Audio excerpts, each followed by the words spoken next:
kabajame. Ayyaana damee ispoortii guddinaa fi badhaadhina biyyaaf oolchuu irratti xiyyeeffachuun kabajame kana irratti qondaaltonni olaanoon damichaa fi dhimmamtoonni argamaniiru.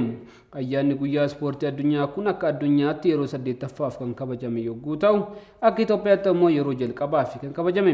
Ministeerri aadaa fi turizimii akkasumas walitti qabduun itti aantuu mana maree ispoortii biyyaalessaa Dr. Hiruut Kaasaa waltajjicha irratti ergaa dabarsaniin nageenya kabachiisuun guddina biyyaa saffisiisuu keessatti shoorri ispoortii guddaa ta'uu dubbataniiru. ሰላም ላይ ተመስርተው ሰላምን ከሚፈጥሩ ማህበራዊ መስተጋብሮች አንዱና ዋነኛው ደግሞ ስፖርት ቀዳሚው ነው።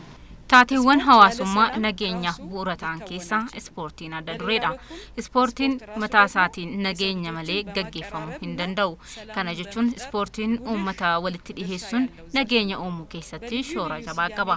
Moggaasa garaagaraan gandarraa eegalee hanga biyyaatti sadarkaa ardiittis ta'ee addunyaatti sochiiwwan ispoortii gaggeeffaman tokkummaa fi jaalala uummattoota addunyaaf gahee guddaa qaba.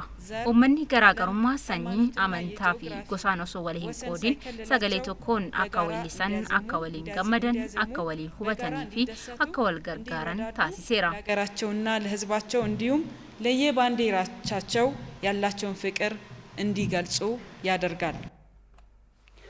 Carraawwan damee ispoortiin bakkeewwan garaagaraatti uumamaniin sosochiin hawaasa dinagdee akka dabalu taasisuun jaalalaa fi wal hubannaa uummattootaa cimsuun dabalatatti guddina damee turizimiitiifis shoora olaanaa taphateera jedhaniiru. ታዊ እንቅስቃሴዎች በተለይም ለቱሪዝም ዘርፍ መነቃቃት ሰፊ አስተዋጽኦ ያላቸው ሲሆን sochiiwwan ispoortii damee turizimii si'oomsuudhaaf qooda guddaa kan qaban yoo ta'u, hariiroo uummataa carraa kanaan uumuun guddina dinagdee addunyaaf sababa gaarii ta'eera. Biyyoonni addunyaa dhugaadhaan kan hubatan guddina damee ispoortiif xiyyeeffannoo addaa kennuun biyyaa fi uummata isaanii fayyadamuu yoo taasisan mul'ata.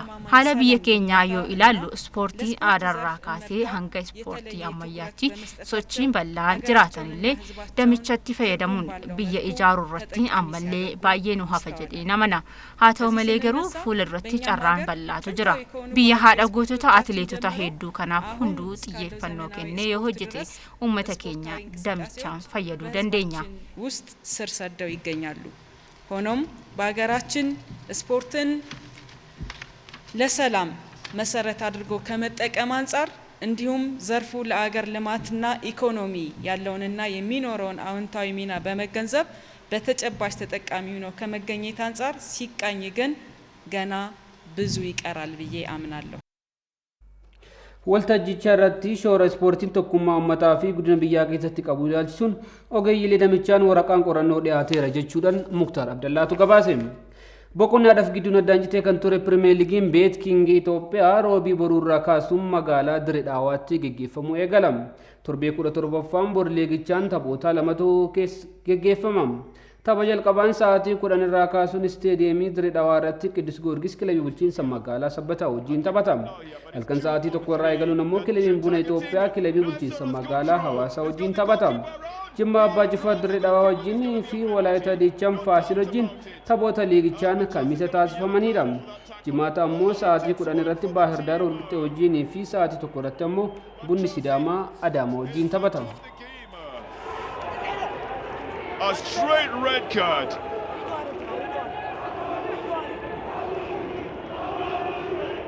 There's equal chances for either of them. Nasir versus Liam Birhanu. And Birhanu is sent on the wrong side. Nasir takes just 2 steps.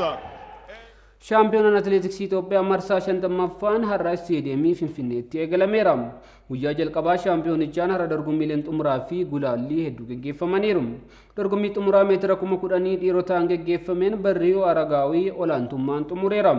Hagos Gabriyootii fi Taayyee Girmaa immoo walduraa duubaan lammaffaa fi sadaffaa bahaniiru. Dorgommii shaampiyoonaa kanaan dorgommii kanarratti atileetonni tokkoffaa hanga kurnaffaa ba'an Heengiloo imaluudhaan gulaallii Oloompiikii irratti kan hirmaatan ta'a. Dorgommichaan oolmaa guyyaa har'aan gulaalliin meetira 400 dhiiraa fi dubaraa dabalate gulaalliiwwan kanneen biroos hedduu geggeeffamaniiru.